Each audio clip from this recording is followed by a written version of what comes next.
Sejam todos bem-vindos à prece virtual do Lar Fabiano de Cristo. Para a reflexão de hoje, temos a parábola da figueira que secou, capítulo 19, itens 8 e 9. Quando saíam de Betânia, ele teve fome e, vendo ao longe uma figueira, para ela encaminhou-se, a ver se acharia alguma coisa. Tendo-se, porém, aproximado, só achou folhas, visto não ser tempo de figos. Então disse Jesus à figueira: que ninguém coma de ti fruto algum. O que seus discípulos ouviram no dia seguinte, ao passarem pela figueira, viram que secara até a raiz. Pedro, lembrando-se do que dissera Jesus, disse: Mestre, olha como secou a figueira que tu amaldiçoaste. Jesus, tomando a palavra, lhes disse: Tende fé em Deus. Digo-vos em verdade que aquele que disser a esta montanha: Tira-te daí e lança-te ao mar, mas sem hesitar no seu coração, crendo, ao contrário, firmemente, de que tudo o que houver dito acontecerá, verá com efeito acontecer. Está registrado no Evangelho de Marcos, capítulo 11, versículo 12 a 14 e capítulo 20, versículo 23. A figueira que secou é o símbolo dos que apenas aparentam propensão para o bem, mas que, em realidade, nada de bom produzem, dos oradores que mais brilho têm do que solidez, cujas palavras trazem superficial verniz, de sorte que agradam aos ouvidos, sem que, entretanto, revelem, quando perscrutadas, algo de substancial para os corações. É de perguntar-se que proveito tiraram delas os que as escutaram. Simboliza também todos aqueles que, tendo meios de ser úteis, não o são. Todas as utopias, todos os sistemas ocos, todas as doutrinas carentes de base sólida. O que as mais das vezes falta é a verdadeira fé, a fé produtiva, a fé que abala as fibras do coração, a fé, numa palavra, que transporta montanhas. São árvores cobertas de folhas, porém baldas de frutos. Por isso é que Jesus as condena à esterilidade, porquanto dia virá em que se acharão secas até a raiz. Quer dizer que todos os sistemas, todas as doutrinas que nenhum bem para a humanidade houverem produzido, cairão reduzidas a nada. Que todos os homens deliberadamente inúteis, por não terem posto em ação os recursos que traziam consigo, serão tratados como a figueira que secou.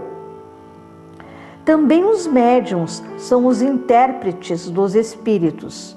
Nos tempos atuais de renovação social, cabe-lhes uma missão especialíssima. São árvores destinadas a fornecer alimento espiritual a seus irmãos. Estão se multiplicando para que não falte o alimento. Os médiuns estão em toda parte, em todos os países, em todas as classes da sociedade, entre ricos e pobres, entre os grandes e pequenos, a fim de que em nenhum ponto faltem e a fim de ficar demonstrado aos homens que todos são chamados. Se, porém, eles desviam do objetivo providencial a preciosa faculdade que lhes foi concedida, se a empregam em coisas fúteis ou prejudiciais, se a põem a serviço dos interesses mundanos, se em vez de frutos sazonados dão maus frutos, se recusam a utilizá-la em benefício dos outros, se nenhum proveito tiram dela para si mesmos, melhorando-se, são quais a figueira estéril.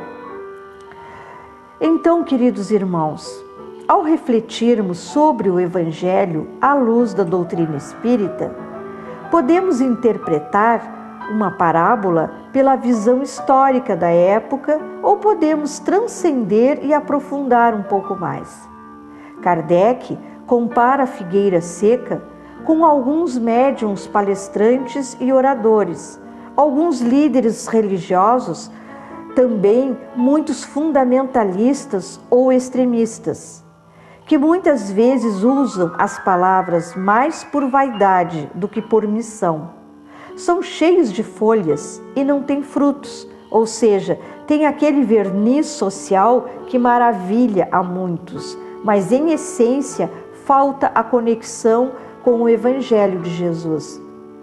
No texto existem figuras de linguagem, como por exemplo, era de manhã, quer dizer, nova jornada, uma nova etapa de vida, e ele teve fome, dando a entender uma carência de algo que tenha nutrição. Quem quer evoluir precisa se nutrir. Não vamos bater em portas duvidosas ou ensinamentos equivocados neste momento tão grave em que passa a humanidade. Precisamos nos nutrir, como diz a parábola, que é uma história contada por Jesus. A figueira pode ser a brava, sicômoro, ou a refinada, que pode dar frutos, mas o interesse pessoal não permite muitas vezes que nasçam os frutos. Encontramos muitas figueiras ao longo do caminho. Devemos ultrapassar o simbolismo e compreendermos que o verdadeiro cristão ou o verdadeiro espírita devem produzir alguma coisa, por pequenos que ainda sejam os frutos. Não é ficarmos à mercê do capricho dos outros, mas é o esforço diário de pormos em prática os verdadeiros ensinos de Jesus. Que as mensagens da atualidade que ouvimos por todo lado possam passar pelo crivo da fé raciocinada. A montanha a que se refere o Evangelho são as nossas dificuldades, os tormentos e as dores que temos por dentro e que ainda não aprendemos a ultrapassar. A pessoa que tem fé, ela levanta as montanhas interiores e dilui no mar das reencarnações. Ou seja, vamos aprendendo e nos libertando em cada existência. E a oração sincera vai com certeza abrindo novos caminhos. O Evangelho, então, é alimento seguro e discernimento de verdade e de amor. Então, que o Mestre Maior da vida envolva a todos, nos dando ânimo, coragem, fé raciocinada e vontade para evoluirmos. Que assim possa ser.